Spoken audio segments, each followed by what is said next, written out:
अस्सलाम वालेकुम दोस्तों, क्या हाल चाल है। Welcome back to my channel. आज की जो हमारी वीडियो है वो the famous play the rivals का समरी है, ठीक है जी, जिसको लिखा था रिचर्ड ब्रिंसले शेरिडन को ने। If you are new to my channel, kindly please subscribe to my channel, it will help me grow. ठीक है जी, थैंक यू सो मच। अच्छा जी, तो चलिए देखते हैं कुछ की फैक्ट्स इस ड्रामे के। तो नंबर 1 की फैक्ट जो है वो क्या है कि इस ड्रामा में 5 एक्ट्स है और इसका जो जानवा है वो है comedy of manners. By the way, do you guys know what is comedy of manners? If you don't know, I will link my previous video over here to let you know what is comedy of manners, what kind of drama is called as comedy of manners. This drama was first acted in the year 1775, ठीक है जी, at the Convent Garden Theatre. And in this drama, there's the initiation of the famous word malapropism. By the way, what is malapropism? If you don't know what is it, let me know in the comments down below. I'll make a video on it, ठीक है जी। अच्छा, तो सबसे पहले इसकी ज़रा character पे भी नज़र डालते हैं। नंबर फर्स्ट करेक्टर जो हमारे पास है वो है सर एंथनी एब्सोल्यूट। फिर उसके बाद आता है जैक एब्सोल्यूट, जो कि एनसाइन बेवरले के नाम से लिडिया लैंग्वेज से मोहब्बत करता है, ठीक है जी। ये अपने आप को किस नाम से इसने डिस्गाइज किया होता है जैक एब्सोल्यूट ने? इंसाइन बेवरले को, ठीक है जी। इंसाइन बेवरले के नाम से ये लिडिया लैंग्वेज से मिलता है और दोनों एक दूसरे से मोहब्बत करते हैं। फिर इंसाइन बेवरले का जो है एक सर्वेंट है जिसका नाम है फैग, ठीक है जी। फिर लिडिया लैंग्वेज जो है ये एक 17 साल की लड़की होती है जो कि नॉवेल्स बहुत ज़्यादा पढ़ती है और इसको ऐसा लगता है, लिडिया को ऐसा लगता है कि एक अमीर बंदे से की बजाय एक गरीब बंदे से शादी करने में ज़्यादा मज़ा है, ज़्यादा एडवेंचर है। फिर लिडिया की कज़न होती है जिसका नाम है जूलिया, और लिडिया की एट द सेम टाइम एक लीगल गार्डियन होती है जो कि लिडिया का बहुत ख्याल रखती है, उसके अच्छे बुरे फैसले में उसकी मदद करती है। वो कौन होती है? वो मिसिस मेलाप्रॉप होती है, ठीक है जी। और ये डिस्गाइज होती है एज डेलिया, ठीक है जी। और वो किसको खत लिखती रहती है? सर लूसियस ओट्रिगर को खत लिखती रहती है, ठीक है जी। और किस नाम से लिखती है? डेलिया के नाम से। और इनके जो लेटर्स का मुतालबा होता है, एक्सचेंज होता है, वो कौन करता है? वो उनकी मेड लूसी करती है। अच्छा, अब आते हैं लिडिया की कज़न की, जूलिया की बात करते हैं। तो जूलिया जो है वो एक बंदे से प्यार करती है जो कि उसका नाम होता है मिस्टर फॉकलैंड, ठीक है जी। मिस्टर फॉकलैंड उसका नाम होता है और उनका एक सर्वेंट होता है, उसका नाम है थॉमस। फिर जूलिया के एक एक्वेंटिस होता है, उसका नाम है aqueous. So the play starts with when two servants named as Fag and Thomas meets on the streets of Bath. Bath कहाँ पे है? इंग्लैंड में, ठीक है जी। So they talk about their own masters and Thomas tell Fag that Sir Anthony has decided to bring his own family to the city. Which city? Bath. That's right. Okay, Fag for his अच्छा, Fag उसको बताता है कि हाँ, मुझे पता चल गया है कि मिस्टर एंथनी आ रहे हैं। और जो फैग जो है वो उसको ये भी बताता है कि जो उनका सन है एब्सोल्यूट है वो एक इंसान बेवरले के नाम से है, लेकिन हम उसको ये नहीं बताएंगे कि वो यहाँ पे क्यों है, ठीक है जी। मतलब थॉमस को वो क्या कहता है कि हम उसको नहीं बताएंगे कि उनका बेटा यहाँ पे है, लेकिन क्यों है उसको असली वजह नहीं बताएंगे, ठीक है जी। क्योंकि वो यहाँ पे अपने नाम से नहीं बल्कि इंसान बेवरले के नाम से है, क्योंकि वो एक यंग लेडी का जिसका नाम है लिडिया लैंग्वेज उससे प्यार करते हैं और उसके प्यार के डिस्गाइज में वो इसी नाम से है और यहाँ इसलिए आए हुए हैं, ठीक है जी। अच्छा, फिर नेक्स्ट सीन हमारे पास आता है जो कि लिडिया का घर होता है। लिडिया जो है सॉरी लूसी जो है वो जो कि लिडिया की सर्वेंट होती है, वो उसने अपने मास्टर लिडिया के लिए कुछ बुक्स लाई हुई होती हैं और इसी दौरान लिडिया की कज़न जूलिया भी वहाँ पे आती है और दोनों अपने लव इंटरेस्ट बयान करते हैं और एक दूसरे को किस चीज़ से क्रिटिसाइज़ करते हैं, उनकी ओपिनियन के रिगार्डिंग। मतलब किस तरह क्रिटिसाइज़ करते हैं। लिडिया उसका मजाक उड़ाती है, उसकी हंसती है कि जूलिया मिस्टर फॉकलैंड जो है वो तुमसे प्यार नहीं करता और इसलिए वो तुम पे हर वक्त शक करता रहता है। जबकि लिडिया उसे कहती है कि नहीं, तुम्हारा जो इंसेन सा आइडिया है, काफ़ी बिजार सा आइडिया है कि गरीब बंदे से शादी करोगी तो तुम खुश रहोगे और एडवेंचर होगा। तो वो एक दूसरे को इसलिए क्रिटिसाइज़ करते हैं, ठीक है जी। फिर लिडिया क्या कहती है अपनी कज़न से कि लिडिया अपनी कज़न से कहती है कि तुम लोग तो हर वक्त एक पिटी सी इशू पे झगड़ते रहते हो, लेकिन मैंने और इंसान बेवरले में जो है बहुत ज़्यादा मोहब्बत है और मैं हालांकि वो मुझसे लड़ना नहीं चाहता, लेकिन फिर भी मैंने उसको एक रीज़न के लिए उसे छोड़ दिया है। लेकिन लिडिया की जो कज़न है जूलिया वो उसे बताती है कि तुम फिक्र ना करो, अगर वो तुमसे सच्चा प्यार करता होगा तो वो तुमसे ज़रूर रिकनसाइल करेगा, ठीक है जी। अच्छा, तो उसके जवाब में जूलिया जो है वो उसे कहती है कि मैं और फॉकलैंड जो है वो हर वक्त इसलिए लड़ते हैं क्योंकि हम दोनों एक दूसरे बहुत ज़्यादा प्यार करते हैं। अच्छा, फिर नेक्स्ट सीन जो हमारे पास आता है वो मिस्टर एंथनी एब्सोल्यूट का होता है जो कि जैक का फादर होता है, उसका होता है। और लिडिया की गार्डियन जो होती है मिसेस मेलाप्रॉप, उसका होता है, ठीक है जी। They talk about Lydia and Beverley relationship as a mistake and ask Lydia to marry his son. Although इन लोगों को पता नहीं होता कि ये जो बेवरले है और एब्सोल्यूट है, जो जैक एब्सोल्यूट है, ये दोनों एक ही बंदे हैं, उनको अभी नहीं पता होता, ठीक है जी। अच्छा, मिसेस मेलाप्रॉप जो है उनका भी एक सीक्रेट एडमायरर होता है, मैंने शुरू में आपको बताया था, जिसका नाम होता है लूसियस ओट्रिगर, जिसको वो क्या करती है और चुपके से लेटर्स लिखती है डेलिया के नाम से। और लूसी जो कमबख्त लड़की है वो लूसियस ओट्रिगर को कहती रहती है कि ये लेटर्स आपको लिडिया लिखती है। ये उसको ये नहीं बताती कि ये मिसेस मेलाप्रॉप जो है वो लिखती है, बल्कि उसको कहती रहती है कि ये लेटर्स आपको लिडिया ने लिखे हुए हैं, ठीक है जी। फिर सेकंड एक्ट हमारे पास होता है। तो फैग जो है वो जैक को क्या बताता है कि आपके फादर जो है वो इस टाउन में आए हुए हैं, और दोनों यही फैसला करते हैं कि उसके फादर को सच ना बताया जाए कि वो क्यों यहाँ पे आया हुआ है बस। मतलब और ये बताते हैं कि वो जैक सिर्फ इसलिए इस सिटी में आया है ताकि डिफरेंट सोल्जर्स को रिक्रूट कर सके हैं, और झूठ बता देते हैं। और जो असली बात क्या होती है, वो यहाँ सिर्फ अपनी बिलावेड लीडिया से मिलने आया होता है। ठीक है जी। अच्छा, फिर क्या होता है कि फॉकलैंड जो है वो कहता है कि इसको जैक को कन्विंस करता है कि तुम ऐसा करो कि मिसेस मेलाप्रॉप को कन्विंस करो कि तुम्हारी शादी उससे हो जाए।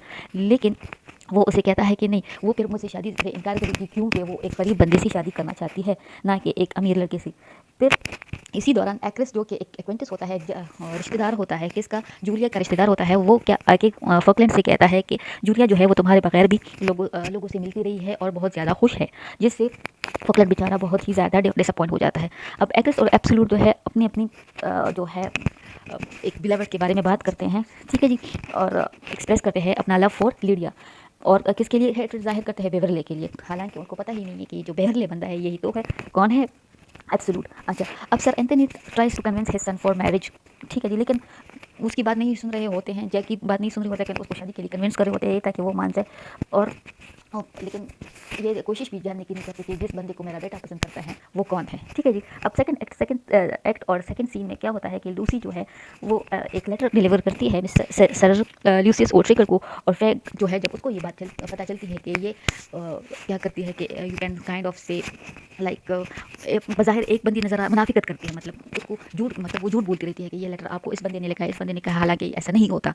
उसने वो ज़्यादातर लूसियस ओट्रिगर को यही बताती रहती है कि आपको ये लेटर जो जिसने लिखा है उसका नाम लीडिया है। तो फेक को जब ये पता चलता है तो वो उसको बहुत ही ज़्यादा गुस्से हो जाता है। ठीक है जी। फिर एक्ट 3 में क्या होता है कि Fag tells Absolute about his father's plan to marry him off to Lydia. मतलब फेक को पता चल जाता है कि सर एंथनी जो है वो जैक की किससे शादी करा रहे हैं, वो जैक की शादी करा रहे हैं मिस लीडिया से। अच्छा, Absolute meets his father and shows his consent to the proposal. ठीक है जी। तो जब जैक को भी पता चल जाता है कि हाय हाय ये तो और कोई नहीं बल्कि मेरी अपनी ही बंदी है, तो वो अपने फादर से कहता है कि okay I will marry her. ठीक है।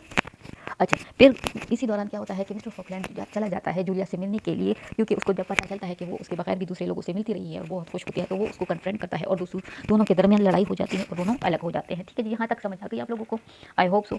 Kind of a bit complicated but I am trying to make it as easy as possible.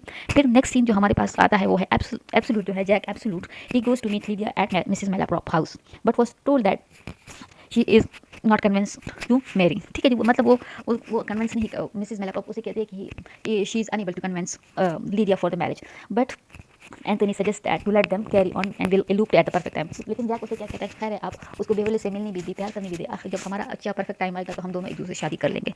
मतलब मिसेस मेलाप्रॉप जरा परेशान हैरान भी हो जाती है, लेकिन शी स्टिल एग्रीज। फिर क्या होता है कि एंथनी और सर लुइस जो है, sir Lucius O'Trigger talks about their mutual love for Lydia but are said that as she loves another man name as Beverley. जो ये एंथनी है और सर लुइस ट्रिगर है वो एक इसके लिए एक प्यार भरा इजहार करते हैं या डिस्कशन करते हैं लीडिया के, और लेकिन बहुत ज़्यादा खफा भी होते हैं कि वो किसी और बंदे से प्यार करती है जिसका नाम है बेवरले। फिर जो सर लुइस ओट्रिगर है वो एक जो कि एक्वेंटेंस है, किस चीज़ का, किस बंदे का एक्वेंटेंस था, जूलिया का एक्वेंटेंस था, उसको प्रोवोक करता है कि वो बेवरले को प्रोवोक करे to persuade him for a duel. What is a duel? मतलब जो लड़ते हैं ना, वो इस खास किस्म का कस्ट्यूम पहना होता है और दो बंदे आपस में लड़ रहे होते हैं। ठीक है जी। सो एक्ट्रेस जो है वो बेचारा डर भी जाता है कि वो इसकी वजह से मर जाएगा, और होप करता है कि बेवरले खुद डिनाई कर देगा the duel due to his opponent being very strong. और इसी होप में होता है कि बेवरले जो है वो खुद ही इसके लिए मना कर देगा, इस लड़ाई के लिए मना कर देगा, क्योंकि उसका जो ओपोनेंट है वो बहुत ही मजबूत है।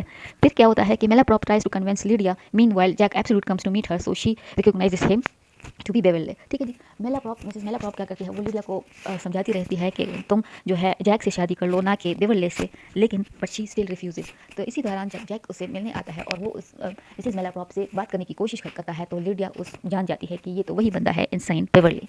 ठीक है जी।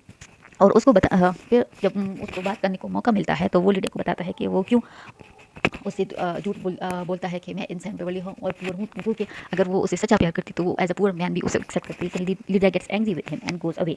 ठीक है जी। फिर क्या होता है कि absolutely for duel with sir Lucius O'Trigger, Faulkland also appears but refuse to fight as he wanted to man wage with Julia. ठीक है जी। इसी दौरान क्या होता है कि जो सर लुसियस ओट्रिगर जो है वो कहाँ पे किसी डुएल करता है, एब्सोल्यूट से, जैक एब्सोल्यूट से, और इसी दौरान मिस्टर फॉकलैंड जो है वो गायब हो जाता है यहाँ से कि नहीं, मैंने डुएल नहीं करना, क्योंकि मैंने जूलिया से अपने रवाबित जो है वो सही करने हैं, ठीक है जी। और उसे लेटर भी भेजता है। अब क्या होता है कि लिडिया और जो जूलिया है बातें कर रहे होते हैं कि इस दौरान डेविड जो होता है वो भी इनका एक सर्वेंट होता है, ठीक है जी। तो वो आता है और उनके ड्यूएल के बारे में बताता है। तो एक्ट्रेस जो है वो so scare to fight as he think that he will die. Actress जो है वो क्या होता है बहुत ही ज़्यादा डरा हुआ होता है, क्योंकि वो उसको लगता है कि वो डुएल में हार जाएगा, ठीक है जी। अच्छा, अब एक्ट्रेस एब्सोल्यूट जो है और फॉकलैंड जो है वो अपीयर होते हैं। सो एब्सोल्यूट रिवील करता है कि मैं ही बेवेले हूँ। सो इसी वजह से एक्ट्रेस उसे डुएल करने में रिफ्यूज़ कर देता है। अच्छा, अब डुएल किस वजह से भी रुक जाता है, क्योंकि मिस्टर एंथनी वहाँ पे आ जाते हैं और ये सारी औरतें भी वहाँ पे आ जाती है। कौन सी सारी औरतें? Lydia, Julia and Mrs Malaprop. अच्छा, फिर सर लूसियस ओट्रिगर कहता है कि लिडिया ने मुझे लेटर्स भेजे हैं in the name of Julia, but unfortunately उस बेचारे को शौक तब लगता है जब मिसिस मेलाप्रॉप उसे कहती है कि मैं ही थी जो आपको लेटर बेचती थी, ना कि लिडिया, ठीक है जी। लेकिन वो बेचारा इनकार कर देता है कि नहीं, मैंने तो इस बूढ़ी से शादी नहीं करनी, ठीक है जी। अब जब उसको पता चलता है कि जो लिडिया है वो और एंथनी या बेवरले जो है वो एब्सोल्यूट जो है एक दूसरे से प्यार करते हैं, so he also refuses to marry her, ठीक है जी। क्या होता है फिर से बता देती हूँ। जब मिस्टर फॉकलैंड को पता चलता है कि वो लेटर उसने लिडिया ने उसको नहीं बल्कि मिसेस मेलाप्रॉप ने लिखे होते हैं, तो ही रिफ्यूजेस टू मैरी हिम, ठीक है, ही रिफ्यूजेस टू मैरी। अच्छा, फिर क्या होता है कि जो जूलिया है और मिस्टर फॉकलैंड है उनकी रिकन्सिलिएशन हो जाती है, उनकी सुलह हो जाती है। किसकी इंसिस्टेंस पे, किसके पूरे स्टार जोर पे? मिस्टर एंथनी एब्सोल्यूट के, जो कि जैक का फादर है। और इसी तरह जब सारी हकीकत लिडिया को पता चल जाती है तो वो भी अपने प्यार का इजहार करती है, अपने लव को कन्फेस करती है। किस बंदे के लिए? जैक एब्सोल्यूट के लिए। और वो दोनों भी इकट्ठे हो जाते हैं, ठीक है जी। That's how it is, kind of a bit complicated story, but I hope you guys understand it. Let me know if you have still any questions or queries, ठीक है। I will see you in the next video. Till then take care, Allah हाफिज़।